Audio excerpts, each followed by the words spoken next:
It's my great pleasure to introduce our moderator for the next panel, Jerry Meckling. Jerry is a distinguished professor at the Kennedy School of Government at Harvard University and has been one of my mentors and a leader in government transformation. Jerry will be leading the panel entitled Future of Government, Civic Engagement. Jerry. Thanks a lot. Come up, panel.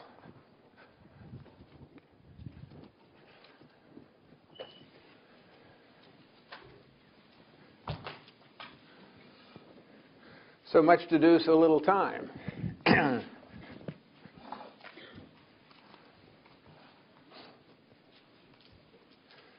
We've got about 45 minutes, and what we hope to do is to have a few things to say, but also have a few things to hear and interact on. So the broad plan here is to let the panel introduce themselves, but we'll go down through two passes here. There's lots of opportunity in the broadband plan and in the 5 ideas that Eugene put forward to look and hope for value, things that should be harvested, the upside potential of this. And I want our panel to sort of say some things they see that they would hope for, the high value opportunities here.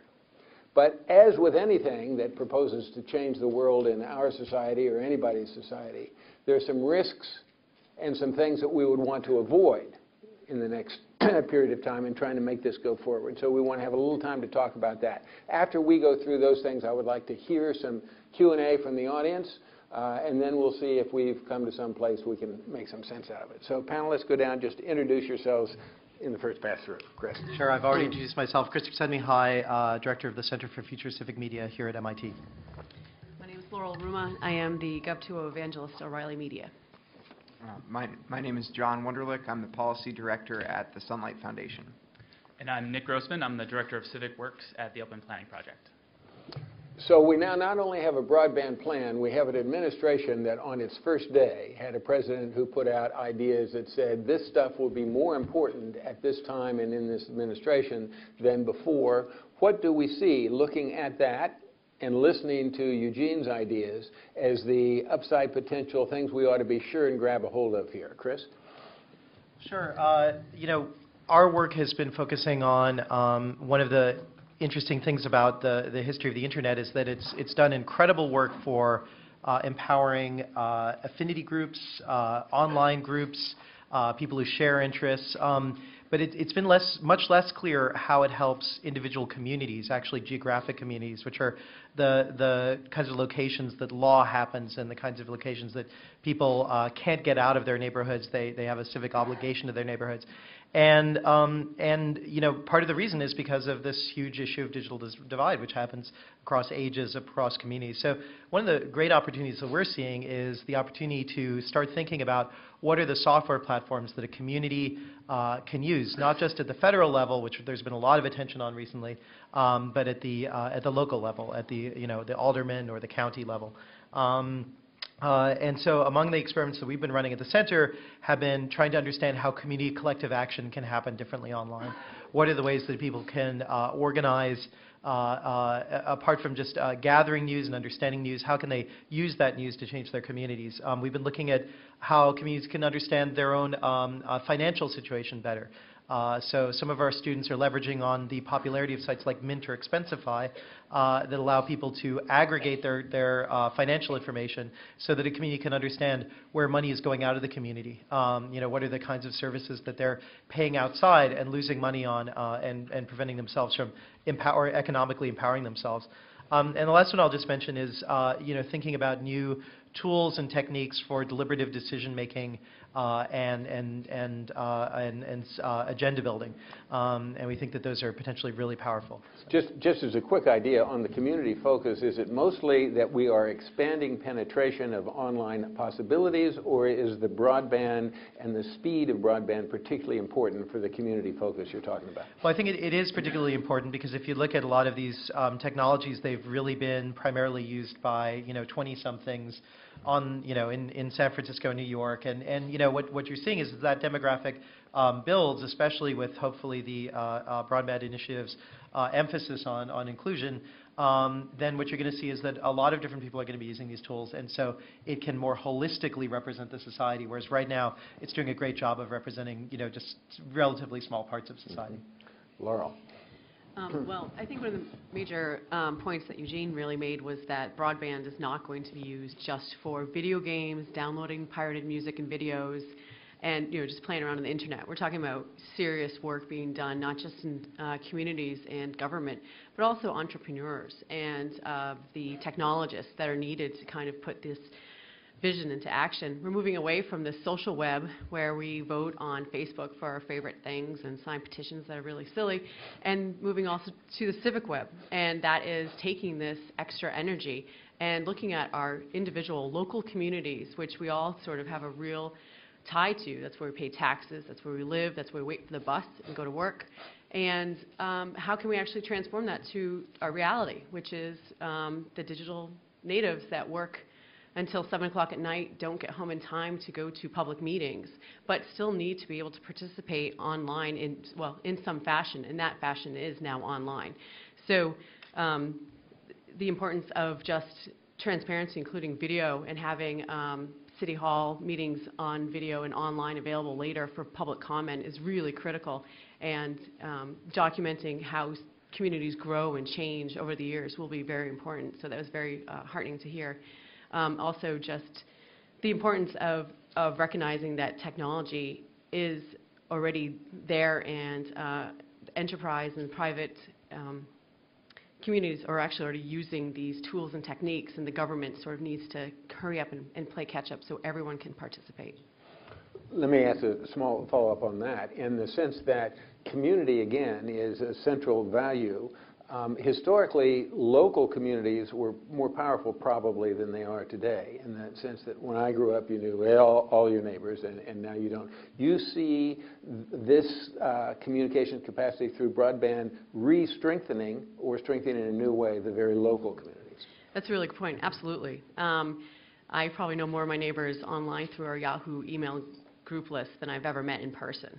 And when you have an initiative in your local community and you want to gather as many people as you can, one of the first things that you do is create a Facebook group, right, or some other online platform. And then when it gains momentum and steam, then you go out with a paper initiative and you try to get signatures, and you knock on doors to people who you don't actually know. And so this is sort of a problem. Getting back to our neighborhoods, and the neighborhood as a platform is really critical, because you're looking at the space where you spend a lot of time, you want to invest. This is where you're raising your children, where you're working, and you need it to be the best community that it can be. And so what we're asking is that with technology, it can be, but it is also a very, very careful balance of people and training and understanding that technology does not replace people, but actually makes, especially in small governments where every single dollar is so precious these days, it can make just everyone's time be used more efficiently. Mm-hmm. John? So I would say that civic engagement through digital technology like the broadband that we're discussing today certainly has an impact locally.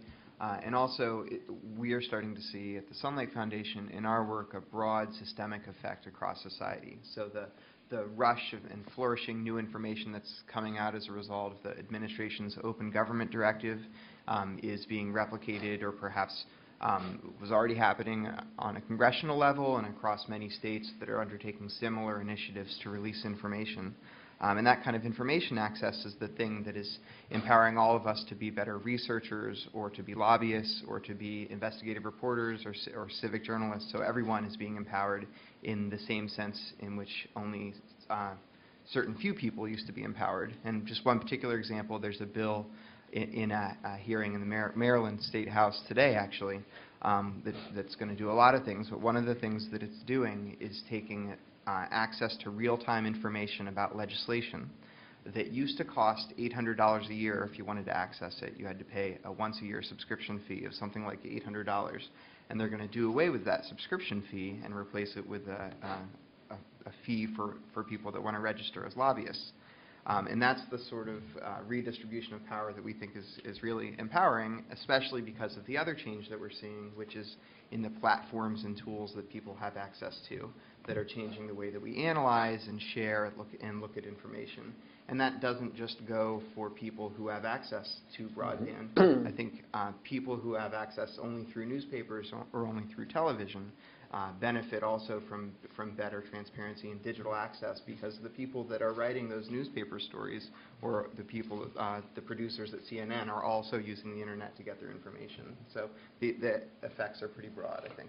So you see an opportunity that many people could get energized to participate, partly because the barrier to entry is a lot lower. If you've got a lot of information and tools readily accessible, and you don't have to devote an entire evening to stopping what you're doing and going to participate, and you see then that this engagement should not only be thought of as communities and locally, but it will really spread in many, many ways, and we should seek that. Yeah, across different levels of government, and also, you know, for some important stories to be told, you needed a computer-assisted reporter who knew someone who could make a good chart, who knew someone who was a reporter, and suddenly those might all be the same person. So some of the stories that we need to be told, I think, are much more likely to be told now. Nick? Okay. So the thing that I think is exciting is that government services are potentially a gateway drug to civic engagement, and it's not necessarily about jumping right into debating policy with your neighbors, but it's that broadband mobile access has made it easier for people to use their cities, and once they start having a better connection with the day-to-day services that they use, they can step into a more substantive conversation with the people who are making all that happen. So for example, you know, I ride the bus to work, and I can see on my iPhone when the next bus is coming. That's great information with me. It gets me a little bit more connected with who's providing that service. And it's really easy to take the next step and then slip in a little bit of feedback into that. And so all of a sudden now I'm having a conversation with those people. And Laurel mentioned the idea of the civic web. I think that's a really nice way to describe it.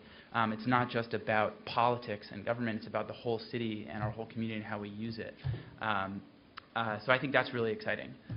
I'll leave it. I'll stop there. So it truly is the interactivity that's possible. Things aren't just from the institution to the individual, that many more ways are going to open up for some feedback, for some engagement in that. That's what we want. And government is intimidating for people. So if you start with the things that are already easy to use and that are just part of your the things you need to get done in your day-to-day, that's really a way to get started. I think it's called the delicious effect. So the bookmark tagging website, people used it because they wanted to save their own bookmarks, but then there was a secondary network effect that benefited the rest of people. And I think there's a lot of opportunity for a similar approach in civic applications, where you make something that's useful for someone to do the thing that they need to do, but then it has benefits for everyone else. Okay, so we've gone through and we've sort of laid the table out with some of the things we would hope to see happen here and the potential that's been given to us. Like any change, there's some risks and some things we would perhaps want to avoid and not fall into. What do you see as those, Chris?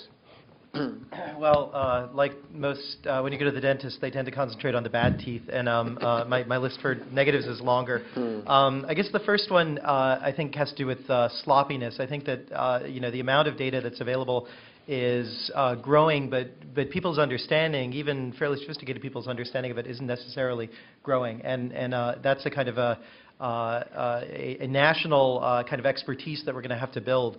So I'll give an example of, there's this whole rash of crime mapping applications that are out that basically use reports from police departments, which is great, except that, you know, I have yet to find one that actually does white-collar crime. You know, in which case Manhattan would just be this big red kind of blur, you know, and Westchester County and a bunch of but you know, the trick there, are you actually offering information, or are you offering really facile statistics that look more like redlining than they do like actually informing a user, empowering them? So I think that kind of ignorance is, I think, one of the top problems. Next, I'd say that while we're seeing this potentially incredible movement towards citizen journalism and towards citizen-generated information, and we're not necessarily seeing the same legal protections or norms that protected journalists or journalism organizations in the past. I think this is a huge issue that needs to be taken head-on and thought very carefully of. When I gave the example of George Washington providing discounts, postal discounts for newspapers and magazines, the estimated cost in today's dollars of that it was something like $2 billion a year. This broadband plan is covering $7.2 billion. So that was a constant renewing advantage that was given to small operators so that their voice could be heard. Part of that is that net neutrality is a huge key. We could have national broadband and things could go south very, very quickly in terms of what kind of speech people are allowed to have on that broadband. Some of our best allies in the United States, like South Korea, you have to enter a real government ID number in order to leave a comment on a blog, and bloggers are being arrested for reporting anti-government or actually true stories that the government doesn't want them to publish. That's not a future that we want. And so a corollary of that is that anonymous speech should be guaranteed. Not every site has to use anonymous speech. I would much rather run a blog comment section where people had to log in and be consistent.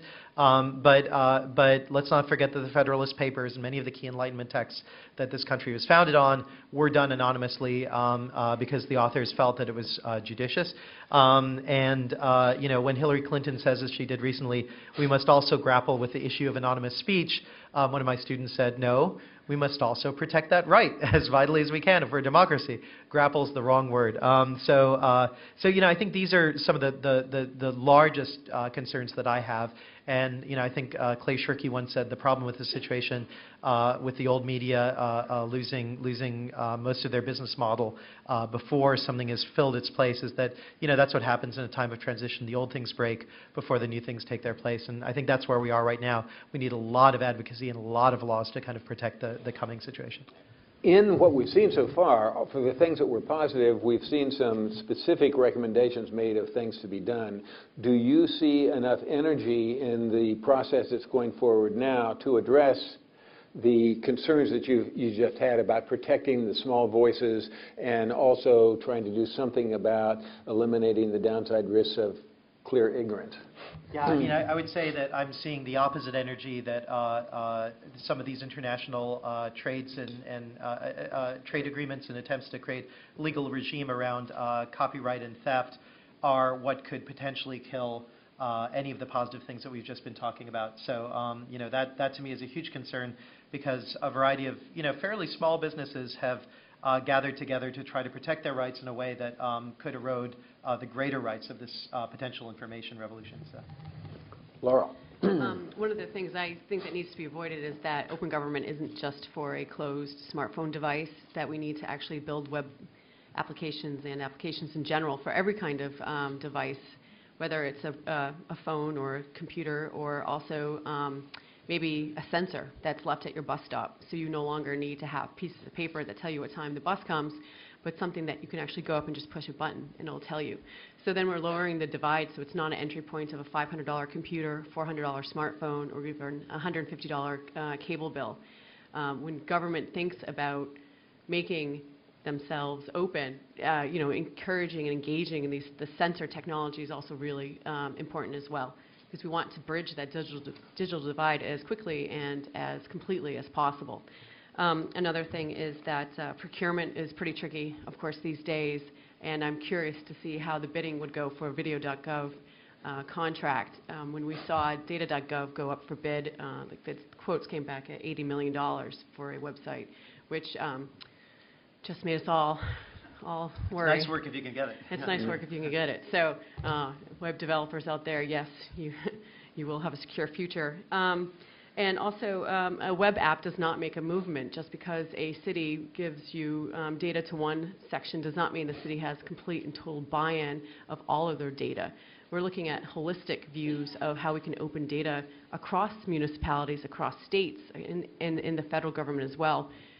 The hope is that we need to make these changes correctly and completely, but then also make them so they stand in place. When the White House buys into something like transparency and open data, this is a clear sign for all the other municipal governments to also kind of chime in and say, well, if the White House is doing it, we too should do it. That's good, but when politics change and administrations change, we're talking about long-term good for the people, for citizens, and not just for the politicians in their short terms.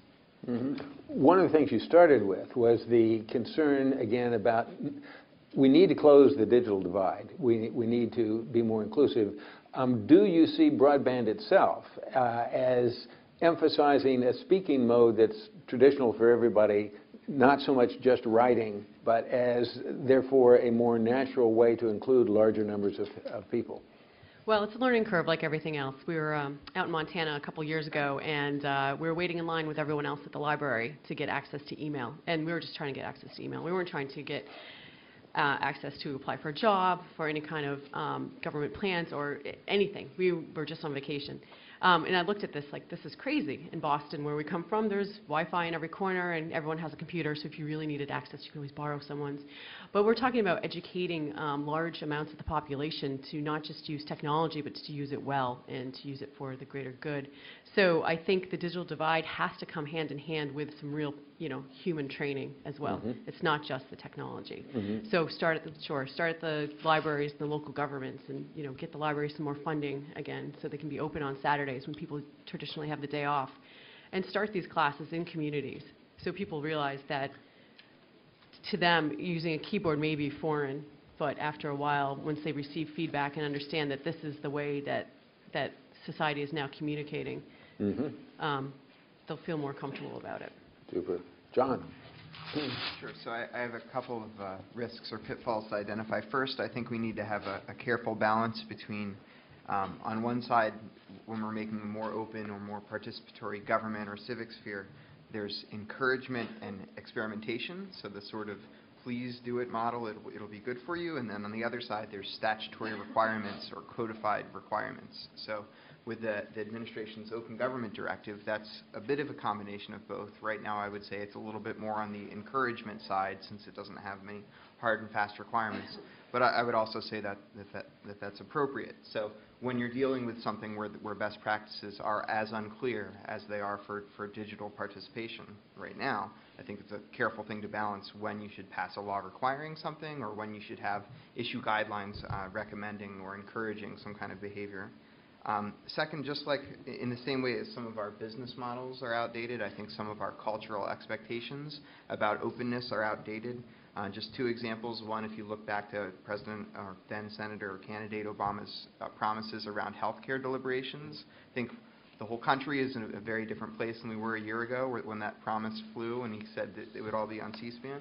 And I think part of that is because of what we went through, but part of that is also because we're growing new expectations about what it means to have deliberations in public, and that's going to be a complex process for everyone to go through. I think the same is true when you talk about accuracy of data.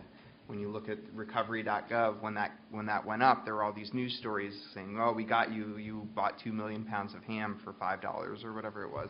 And it turned out that was just an error in how the data was described. So we have different expectations about what the point is of putting up this site and what data accuracy should be. So those are just two examples of places where we need to grow better cultural expectations and understandings about what to expect. Now, it's been very interesting to me over the many years as the toxic release inventory has been released, how many debates took place about the adequacy of that data, which was considered to be really lousy data. But it's been interesting to see how people have adjusted and the evolution of that has taken place over time. Nick? I'd say as more governments get on board with doing open government and broadband brings that to more people, I think a big risk is that governments will try and do too much themselves. And that means trying to build too many tools that could be better built by, say, the private sector. And the other risk is that they could move too slowly and get stuck in old ways of doing things. And in both cases, you're talking about broadband and ubiquitous computing as a disruptive innovation, and there's a poster of Clayton Christensen out front talking about how that affects industries. And one of the things that in both cases you need to look at is the new entrants into providing services who are going to be innovating faster and trying out new approaches and doing less and doing things with a whole new approach than you would have done even a year ago. So if government tries to move too incrementally, they run the risk of totally missing the boat and spending too much money providing something that doesn't work well enough. So you've seen in a lot of effort in the open government space right now to focus on opening up data so that application developers can start building consumer tools.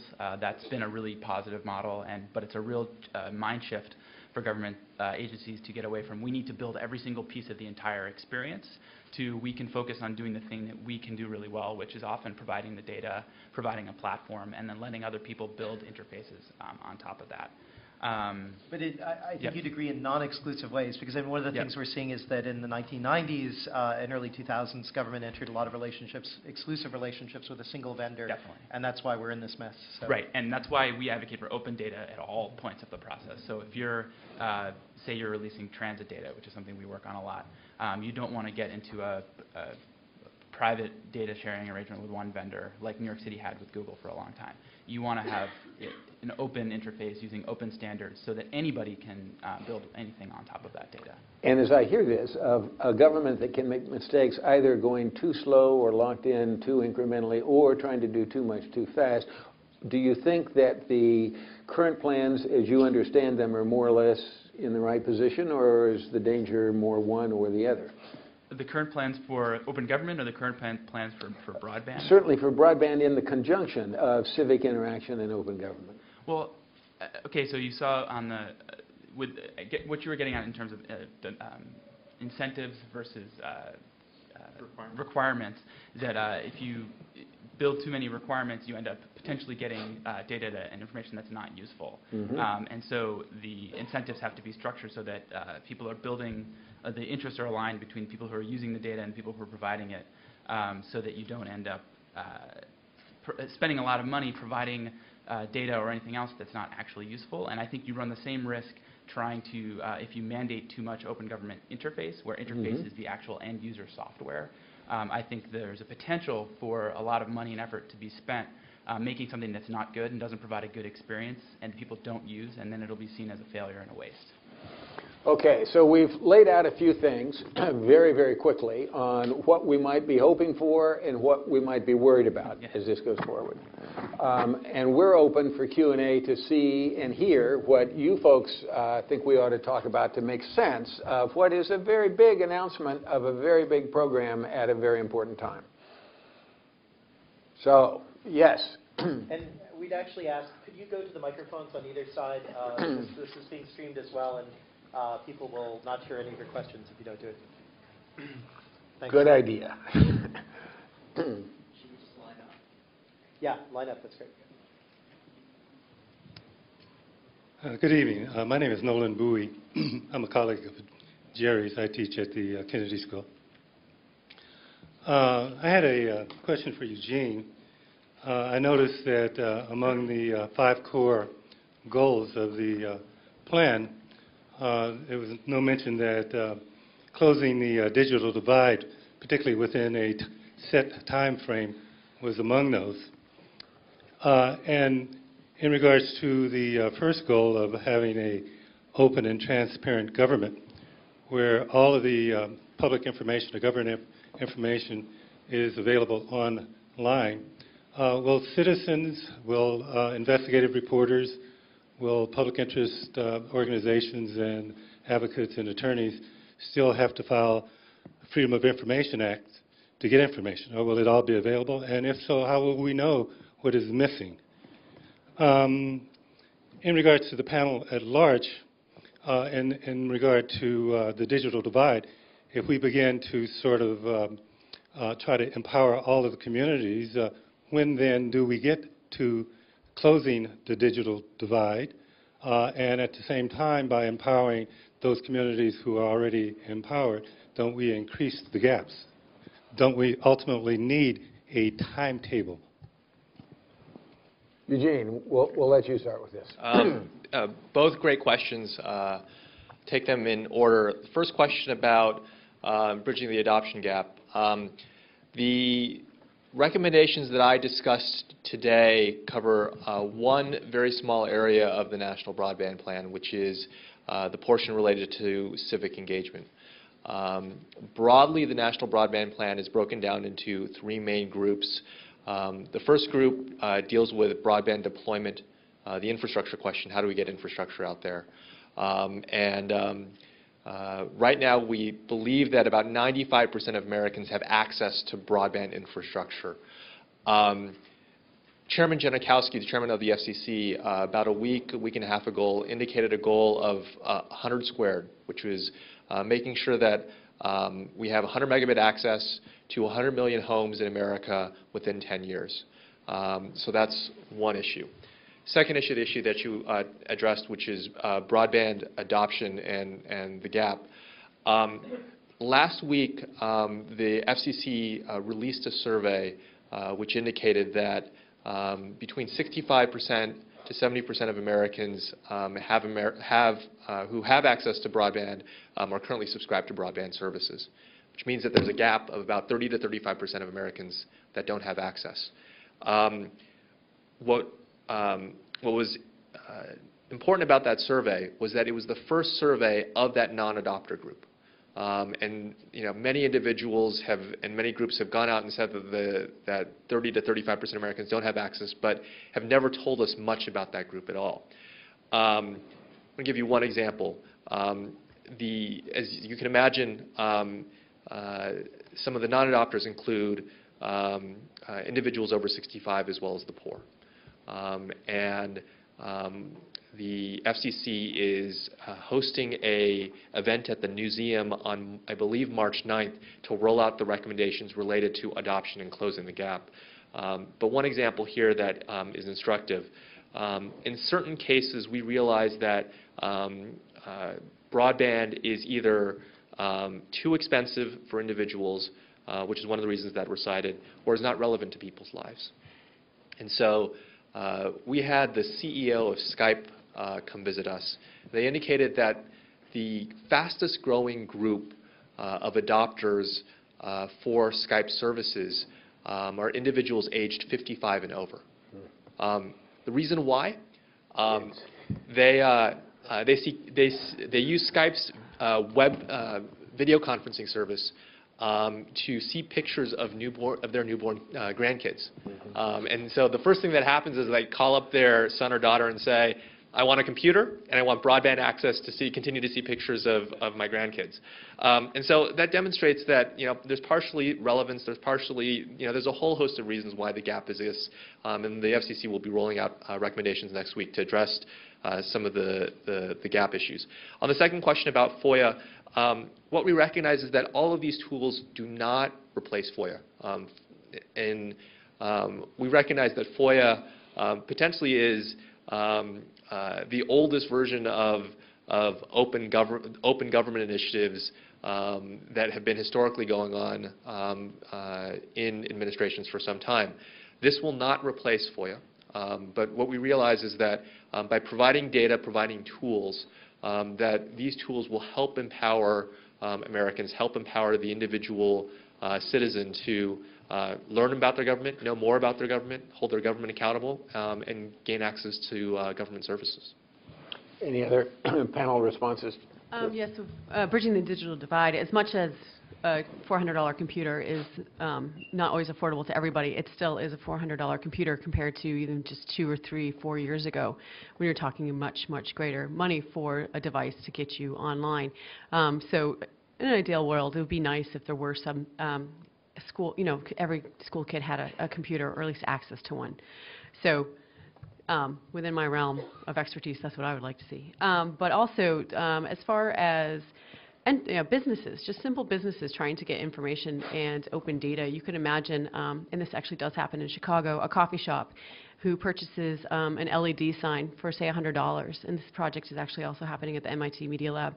And a stream of open data from, say, the MBTA, the transit system in Boston, comes to you and lets you know how far away the next bus is for the bus stop right outside your coffee shop.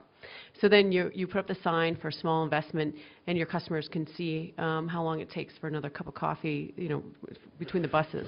And so then you're spurring entrepreneurship as well as enterprise, because for that small investment, that coffee shop owner does not have to be online, doesn't have to know anything about broadband or being online at all, but they do have a device that gives their customers something that otherwise they would just be waiting outside the bus stop, waiting for the bus to come. So, I mean, there are some lower barriers to entry on some of these devices we're starting to see. Again, as costs come down for production and manufacturing, we'll see much more. I'd just like to build on Eugene's point quickly about moving beyond FOIA, which in order to talk seriously about, I think you need to talk 3 or 5 decades from now in order to ever get beyond the model of citizens affirmatively requesting things. But in the meantime, there's a huge gap between, on one side, what agencies are required by law to disclose and those things that they choose to disclose because it's in their interest.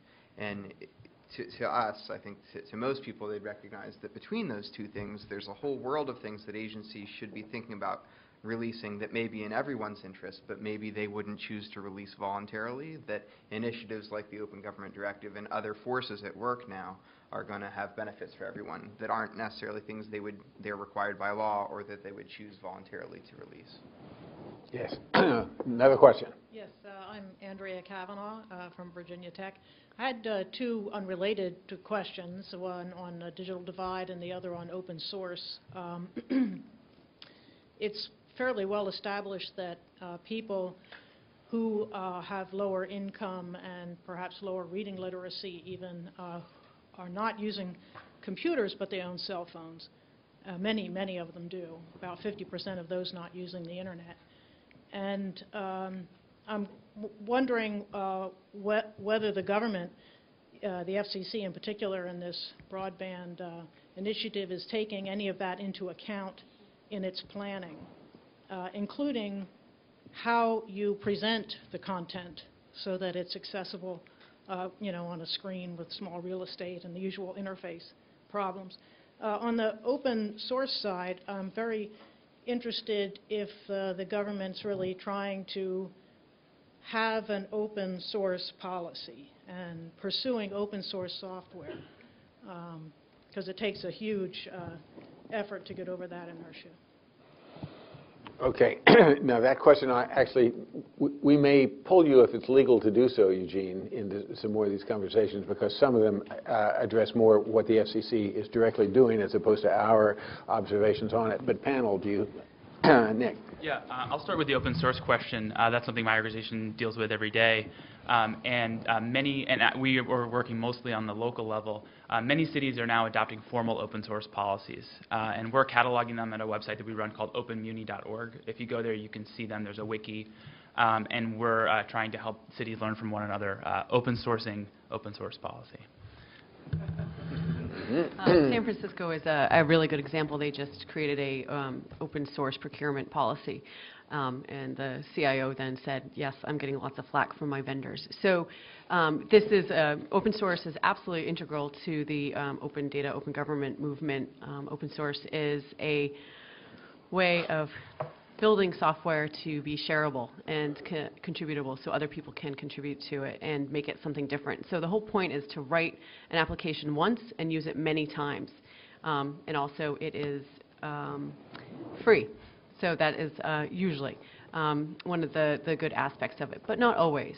So the White House also built a website on Drupal, which is an open source content management solution. So we are seeing quite a bit of adoption and a lot of people beating the open source drum, which is very good. Okay.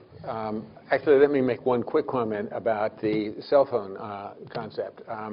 In 1987, we started a program at the Kennedy School that was looking at what we first called strategic computing, and then it was leadership in a networked world.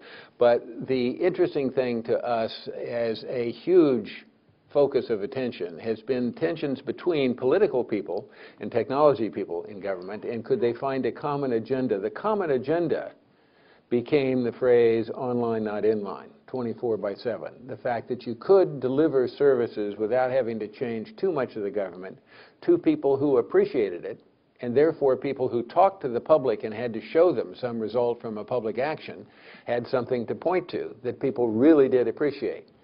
With cell phones becoming such a big connective device to the internet, I expect that lots of governments will be putting very serious attention into how it can reach. Yeah, oh, sorry. Well, I would just, getting back to my dentist role, I spot a cavity because, David Reed, one of my colleagues at MIT who developed end-to-end protocol on the internet, really, really smart guy, he said, if I, as an engineer, was asked to devise, an information system that would be perfect for Robert Mugabe, it would be the American phone system as it stands now. And so, unfortunately, yeah, governments are paying a lot of attention to this. They're shutting down the phone system in countries after elections that don't go where the government wants them to. So it's an incredibly potentially transformative technology, but it's also right now an incredibly dangerous one because there is no potential for anonymous speech. It's almost entirely done through private interests.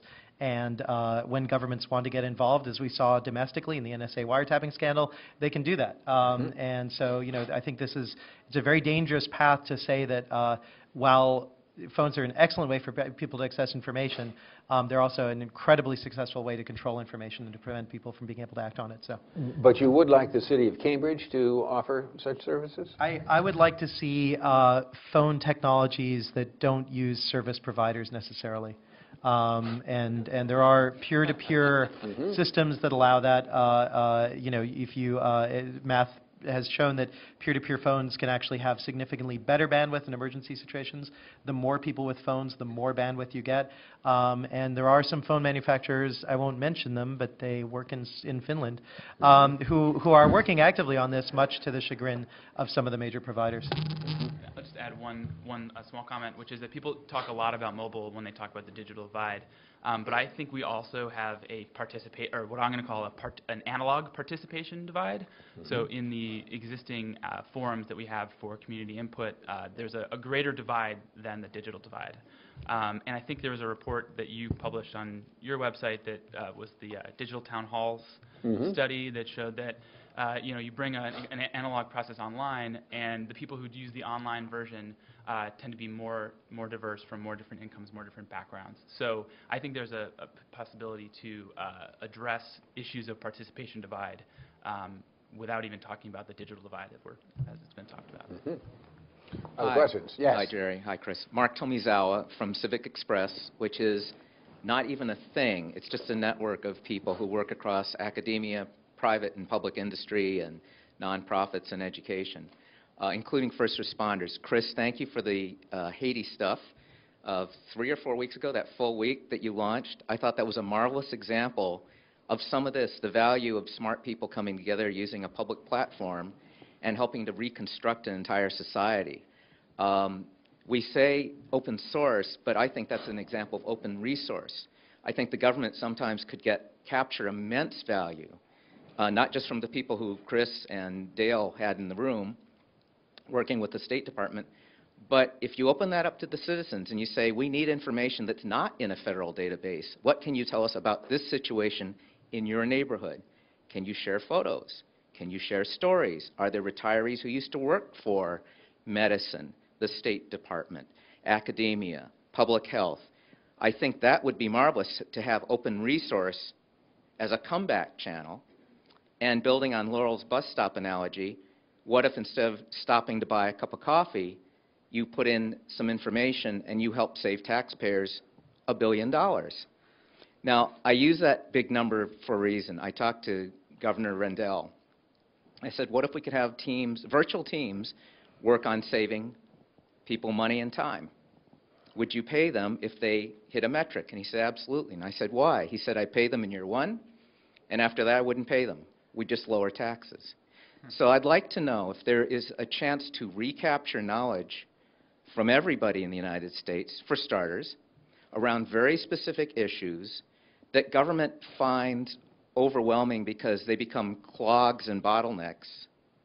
And if we can use former NSA people to work with current NSA people, right? If we can open up the informal network, the mesh, and complement the formal institutions that somehow become overwhelmed when things are moving very, very quickly.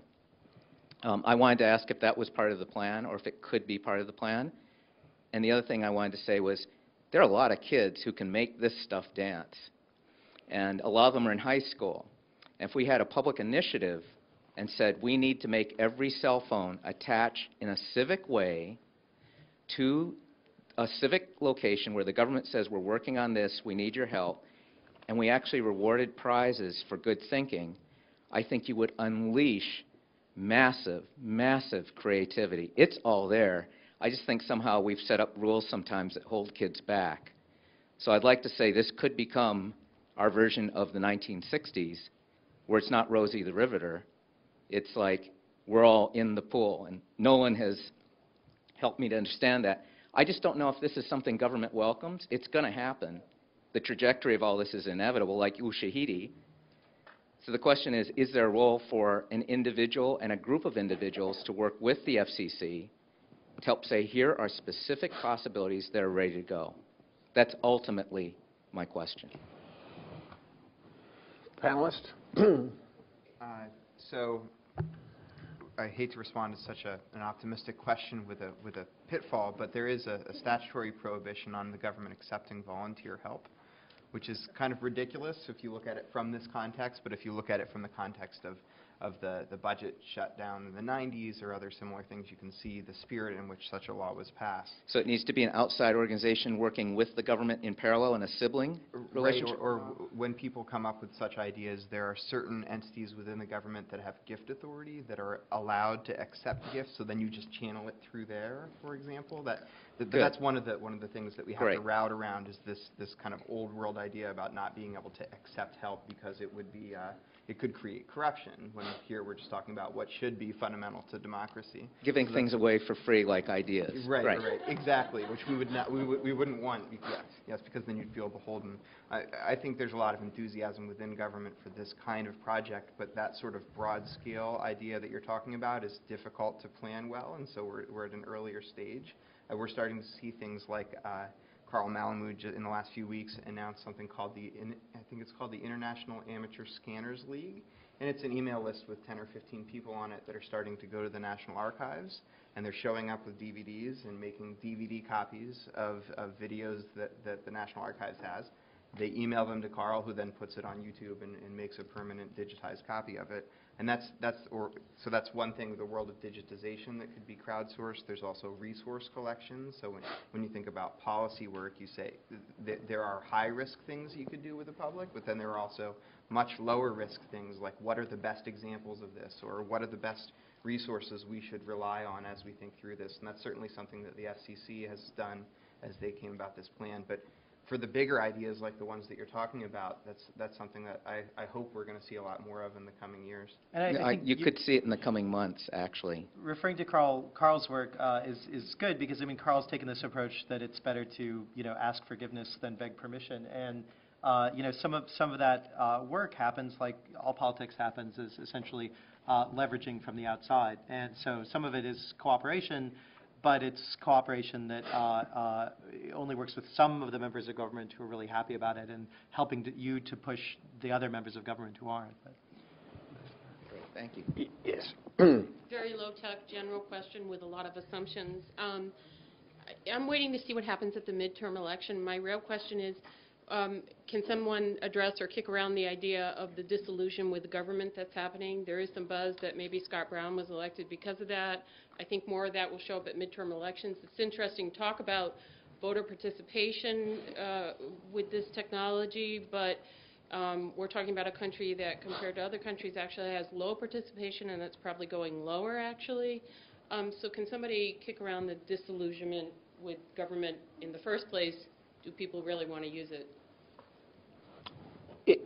Engagement in its relationship to a situation now where a lot of people are angry and disillusioned with government. I don't think there'll ever be a time when people are not angry and disillusioned with government. So, sure, then we need to pounce on this moment and see it as a really great time to recreate the government. What is the government? What is it that we want it to be? This is not what it is. Everyone is angry. It doesn't matter what side of the aisle you're on. So I think this is a fantastic time to start thinking about these issues and actually doing something and kind of stop talking about it. Nick? Yeah, and I think this goes back to my original idea that one of the things that technology can help government offer people are answers to their basic needs. And if we start doing that well, that sort of builds confidence back. I think there's an opportunity on the basic services level.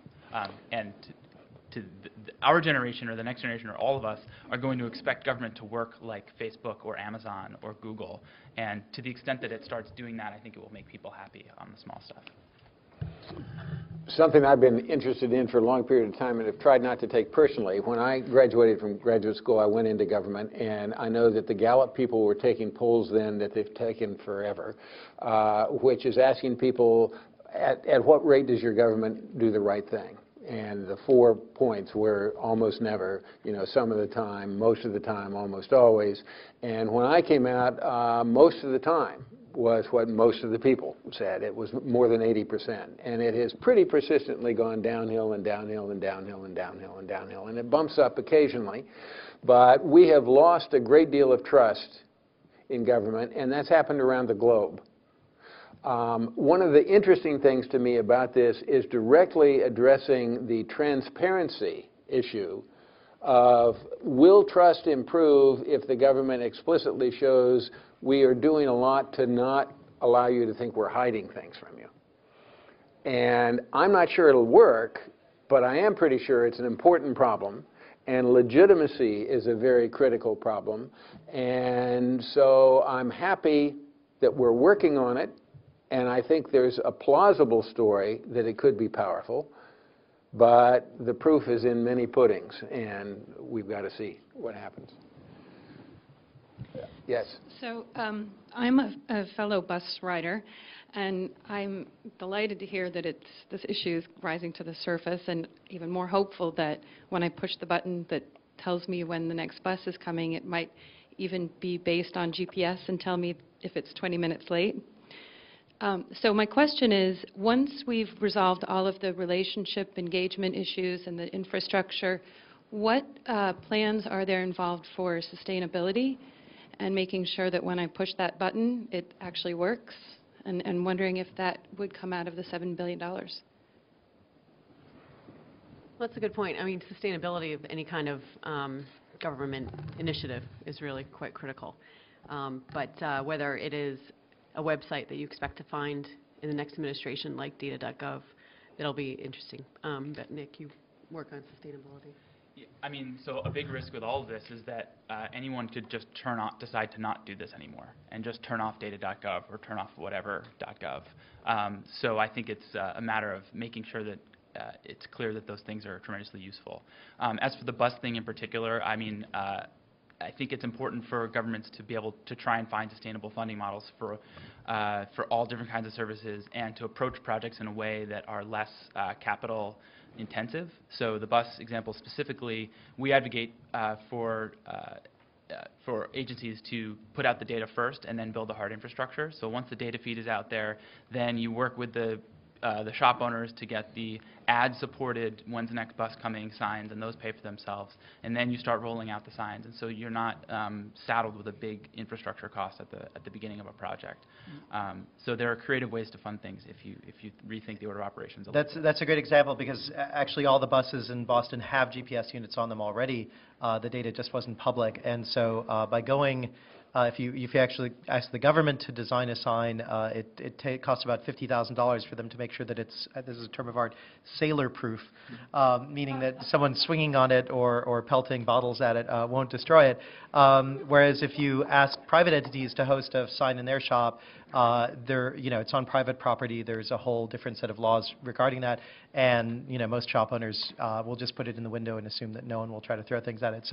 So really kind of different regime also of how much it costs to do each sign and to develop each sign. And I think that that's where some of the creativity and understanding what private-public partnerships can happen, and also basically how to leverage the government to give up data. There's a great project called Everyblock that came out a couple of years ago that produces all sorts of machine-readable data on communities.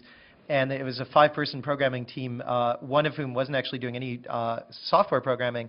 Their job was to go from municipality to municipality, getting concessions on what kind of data the local government would give up.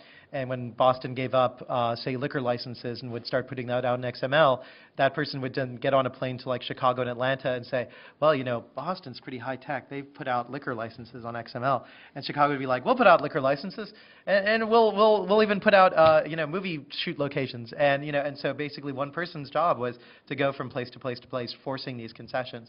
So I mean, you know, it's really exciting how much data is out there that can simply just be opened by someone deciding that that's going to be the policy. Okay, we're going to let our panel have a few concluding words, but I think we could squeeze in one more quick question.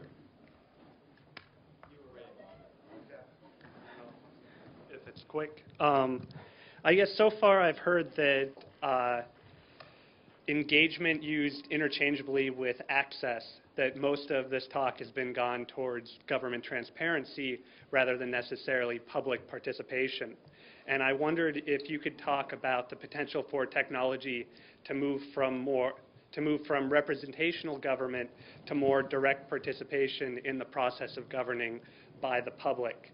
I'm wondering if sort of this technology is going to lead to a blurring of the institutional boundaries between public and private action, or if this is more about just replacing brick walls with glass. Panel. Yeah, I heard someone once describe the downside of transparency as glare, right? You know, so if you really want people to not know what's doing, you dump as many documents as possible, and they won't be able to figure it out for a while. But fighting against that is, you know, news organizations, young news organizations like Talking Points Memo, which dumps 50,000 pages of documents, and within a couple of hours, they have some really interesting diamonds that they found. You know, so I think you can think of it as a kind of a two-stage process. One is, as this transparency and as the data comes out, a lot of organizations are really simply just trying to make it legible. And, you know, huge kudos to Sunlight, just absolute leaders in that area. And the point is that once it's legible, you get a second generation of people who are actually doing stuff with it and potentially becoming more engaged. And that's kind of more the work that we've been doing at the Civic Media Center, is to say, assuming data, now what are the different models for engagement? And we're finding that there are radically different models for social change that are just becoming available with some of these tools. On your way you put it, blurring the line between public and private action, I think that's definitely true that that's happening, and that's why agencies that are writing social media policies, like DoD just released theirs today, why that's so hard for them, because you know there's a very limited sense in which you know career employees might have a public voice, and suddenly it's one that could make CNN in 2 hours at any time. So that's been difficult for them to think through, and that's also the reason that it's so offensive to all of us when the government gets it wrong, when they enter in a public-private partnership that's exclusive. Like, for example, when GAO decided to digitize these extremely valuable documents, legislative histories that they had, and they paid a private company to do it in a way that the public would never get access to it, and they had to continue to buy a subscription to that company to get access to their own records. So that was nothing but a subsidy to that company, and the public got no benefit at all from digitizing all these public records. So to me, the idea of a public-private partnership, or our roles as people or as associations and organizations, is suddenly very different than it was, in a way that has a lot of opportunity, but also some complex risks. Okay, we've been listening to some of the upside, some of the downside, some of the questions that are in the group. I'd like our panelists to give some parting thoughts now, particularly ideas of priorities for what we should be doing with this situation and these ideas next. Chris.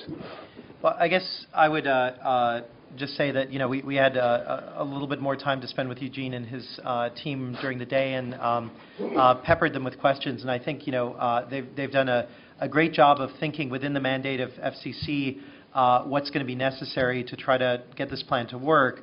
But I think that it's really critical that the effort doesn't stop with them, and that the pressure on the government doesn't stop. And you know, I think that what we've seen is that broadband could be an incredibly enabling thing, or it could just be a rehearsal of the worst aspects of broadcast media as they kind of coalesced in the 50s and 60s. So let's get on it. No sleep for any of you. Laurel. I was just like to quote Craig Newmark of Craigslist when he says, I welcome my nerd overlords. We're at a time of serious revolution, and it's not just technology. If we go out in the streets and knock on our neighbors' doors and meet them face to face, that email and petition that you create later will actually, be a lot easier to send and mobilize your street. Just start with your street, and I encourage you all to go meet, as I've heard, one police, one member of your city council, and then a teacher and someone else on your block that you don't know. So that is the non-technical path that we can take. And then the other thing is just not to fear technology, because in most cases we are intending to do no harm or very little harm, but we do want to embrace what it can do, and it can make government more efficient, more open, and in turn make citizens more participatory in their civic processes. Thank you. John?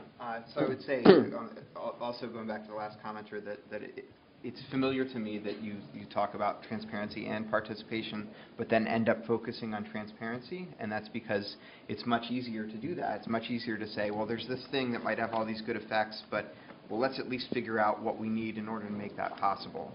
It reminds me of turning 16 and learning to drive and being so excited, and then just driving around at night because I was so excited to be able to drive and I didn't necessarily have somewhere to go. So I think we all have some thinking to do about what it is we want to do with these tools, and the potential is enormous, and there's no right answers. It's going to be an act of creation. And if you have ideas like the questioner before that, I think right now is a great time to submit them. Every 23 of the agencies have /open pages, and they need to come up with pilot plans for participation. So if you all have ideas for that, they would love to. I've met with a lot of people at agencies. They would love to be validated by your ideas about what they're thinking through. Super. Nick? Sure. And yeah, also to address that last comment about whether transparency enables participation, I think one of the things that transparency does is it gives you a face on the other side, and when you realize there's a human there and it's a human talking to a human, you end up with a much more civil discussion, and I think that's something really exciting and wonderful.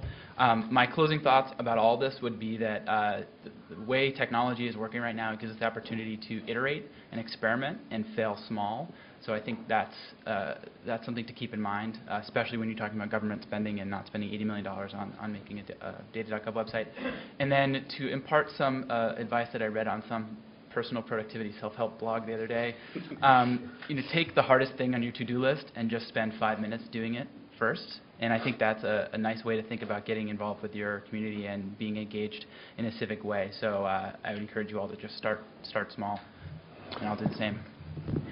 One of the fun things about being a moderator is you get to say a few things at the end. But in listening to this, I'd really just like to underline what's happened down on the other side of the table. Chris and Laurel sort of focused on something that I think is likely very central to this whole thing, which is, as you look at how technology has been applied in the world and certainly in governments, there's a little hard part in getting the technology right. But the hard part is getting the politics of it so you can act on it. And the political strategy that takes these ideas from where they are now to where they'll really be effective is going to be critical. And so that's idea number one. Idea number two, I would argue, is really sort of picking up a bit from John and Nick as well. In many ways, engagement and participation is easier now because the barrier is lower. We can do things in little bits of time that used to require huge amounts of time.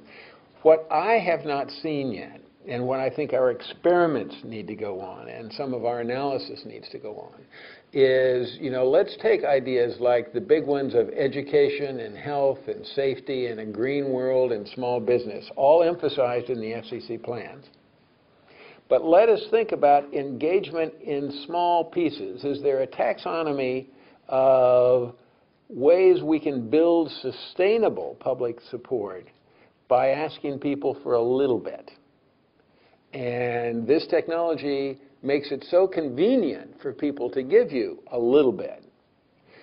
For campaigns, that was a little bit of money at first, and then it was a little bit of these other things. And so the political world has sort of learned a bit about how to entice people into engagement a little bit at a time. But our world of governance and community action, opened up now by broadband, we've got to think those things through, and I hope we do, and I hope we're successful. And thank you folks very much. Thank you, panel. Thank you.